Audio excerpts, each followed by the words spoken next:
నమస్కారం. ఘంటారావానికి స్వాగతం. ముందుగా ప్రధానాంశాలు. రాష్ట్ర వ్యాప్తంగా ప్రారంభమైన ఎప్సెట్ పరీక్షలు ఉదయం మధ్యాహ్నం 2 విడతల్లో నిర్వహణ.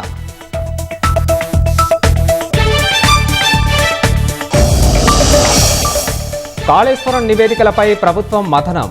ఉదయం 11 గంటలకు మంత్రి ఉత్తమ్ ప్రజెంటేషన్.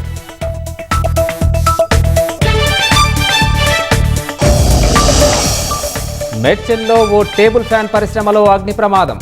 5 ఫైర్ ఇంజిన్లతో మంటలార్పిన సిబ్బంది.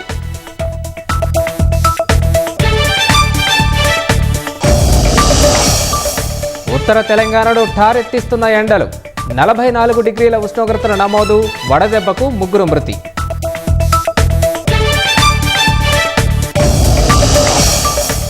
భారత్ ప్రతీకార దాడి చేస్తుందని వణుకుతున్న పాక్. సరిహద్దుల్లో అదనపు బలగాలు, ఆయుధాల మోహరింపు.